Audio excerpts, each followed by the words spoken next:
जय श्री कृष्ण। स्वागत है तमारू मारा किचन में। आज આપણે आलू परोठा बनाववाना छीए। तो आलू परोठा माटे मैं अहींया 1 किलो बटेका लीधा छे, एमां 1 बटेकું रेवा दीधुं छे, बाकी बधा एड करी दीधा छे। तो चालो આપણે આને બોઇલ કરી લઈશું। આપણે જ્યારે બી બટાકા બોઇલ કરીએ ને ત્યારે થોડુંક નમક એડ કરીને બોઇલ કરીએ ને તો એનો ટેસ્ટ સારો આવે છે ને, ફીકા નથી લાગતા।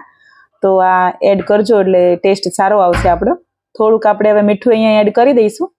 કુકરમાં પાણી લઈ લીધું છે ને, આપણે બટેકા પણ મૂકી દીધા છે। હવે આને આપણે બોઇલ થવા ગેસ પર મૂકી દઈશું। તો ચાલો આપણે બટેકા ગેસ પર બોઇલ થાય ત્યાં સુધી આપણે લોટ બાંધી લઈએ પરાઠાનો। તો થોડુંક અંદર મીઠું એડ કરી દીધું છે। અહીંયા તેલ એડ નથી કરવાનું, તેલ વગર જ આપણે લોટ બાંધવાનો છે, જેમ આપણે રોટલીનો બાંધીએ ને એ રીતે। તો થોડું થોડું પાણી લઈને આપણે લોટ બાંધવાનો છે।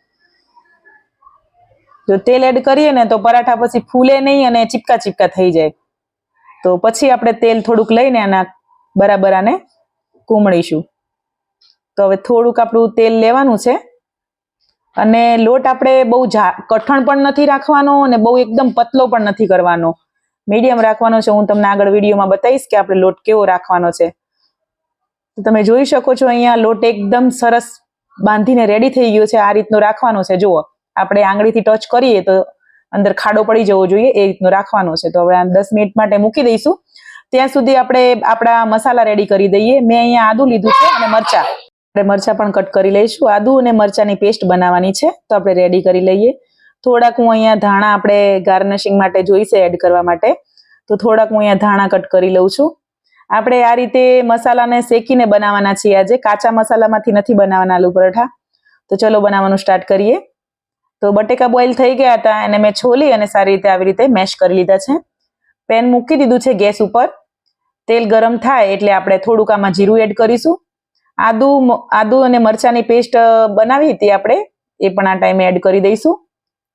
આમાં એક લાલ મરચું પણ હતું, જેના કારણે આપણી પેસ્ટ થોડી રેડ કલરની થઈ છે।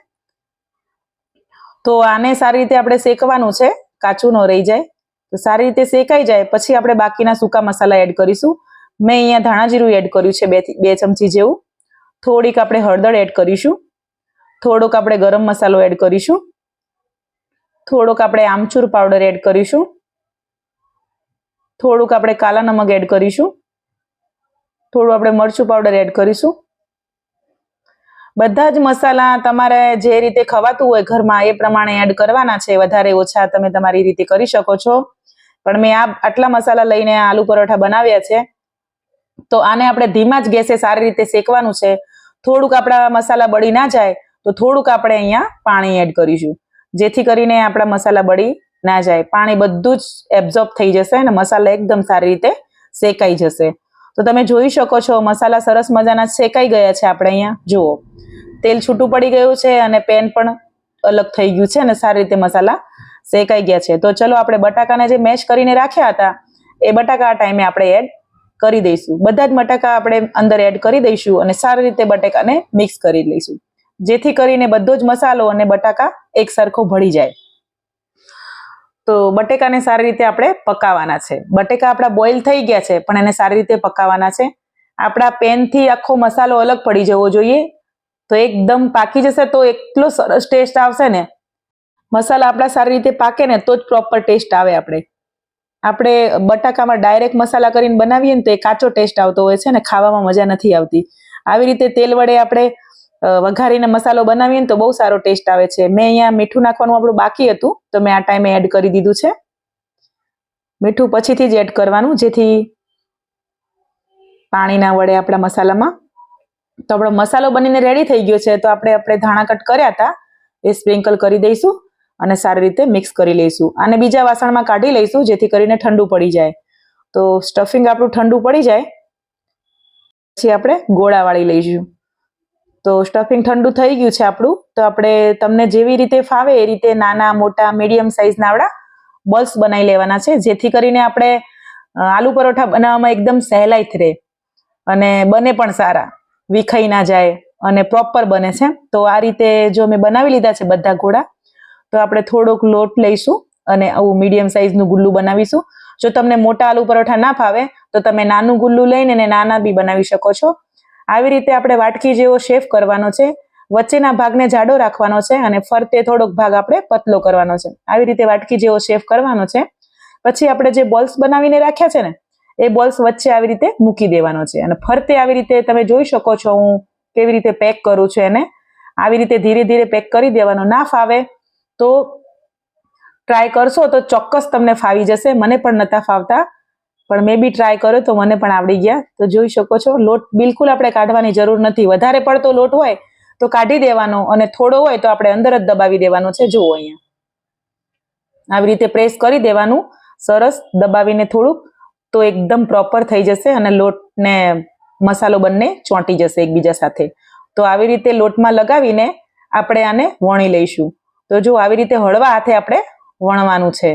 તમે ઉપર જોઈ શકો છો અંદરનો મસાલો ટ્રાન્સપરન્ટ દેખાય છે તો જ આપણા બટાકાના પરાઠા પ્રોપર કહેવાય, આલુ પરોઠા. જો આવી રીતે હવે આપણે આને શેકવા મૂકી દઈશું. તમે જોઈ શકો છો આપણે પેનમાં મૂકી દીધા છે શેકવા માટે. તો બીજો પણ આપણે હું તમને બતાવું અહીંયા. તો બીજો એ તમે જોઈ લો કે કેવી રીતે બનાવવાનો છે. આવી રીતે વાટકી જેવો શેપ કરવાનો છે. મેં અહીંયા મોટા જ પરાઠા બનાવ્યા છે. તમારે આ સાઈઝ ના ફાવતી હોય અને તમને ન આવડતા હોય તો તમે થોડો થોડો લોટ લઈને નાના નાના બોલ્સ બનાવીને બનાવવાનું સ્ટાર્ટ કરજો તો તમને આવડી જશે. જો આવી રીતે પેક કરવાના છે આપણે. નીચેથી તમે ઢીલો લોટ હોય ને એટલે આમાં ઉપાડીએ ને આપણે એટલે આપણને ફાવી જાય. જુઓ એકાદ વખત તમને એવું લાગશે પણ તમને આવડી જશે. પછી હળવા હાથે જ આપણે આવી રીતે આમ રોલ કરીશું. જુઓ પછી થોડુંક આપણે પ્રેસ કરીને પાછો લોટ વડે લગાવીને આવી રીતે આપણે ઉપર પ્રેસ કરશું હળવા હાથે અને પછી આપણે હળવા હાથે એને વણી લઈશું. તો આવી રીતે આવી નાની નાની વસ્તુનું આપણે ધ્યાન રાખીએ ને તો વસ્તુ આપણી સારી અને પ્રોપર બને અને ખાવામાં પણ મજા આવે. તો ઘરે જ આપણે આવી વસ્તુ બનાવીએ ને તો આપણે બહાર વસ્તુ ખાવા જવાની ક્યારેય ઈચ્છા ના થાય. તો જુઓ બીજો પણ આપણે સરસ મજાનો ગોળ બનાવી લીધો છે.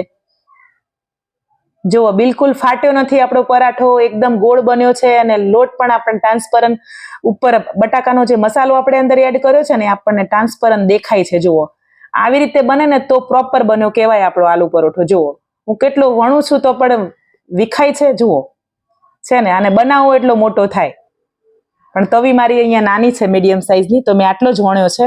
તો ચાલો આપણે આને એડ કરી દઈશું તવીમાં. તો તવીમાં એડ કરી દીધો છે.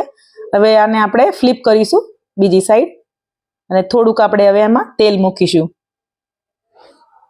તેલ મૂકીને આપણે સારી રીતે આને બંને સાઈડ આપણે સારી રીતે શેકી લઈશું. આવી જ રીતે આપણે પરાઠા બનાવીએ ને તો ખૂબ સારા બને છે. ટેસ્ટમાં પણ મજા આવે છે અને ખાવામાં પણ બાળકો ખુશ થઈ જાય છે. જો આવી રીતે છે ને સેજ બી કાચો પણ નથી રહેતો અને કંઈ જ નહીં, એકદમ સરસ બનીને રેડી થાય છે. વધારે તેલની પણ જરૂર નથી પડતી. થોડું થોડું આપણે તેલ લગાવીને આવી રીતે એકદમ ક્રિસ્પી અને સોફ્ટ, જુઓ એકદમ ફૂલીને દડા જેવો થઈ ગયો છે આપણો આલુ પરોઠો.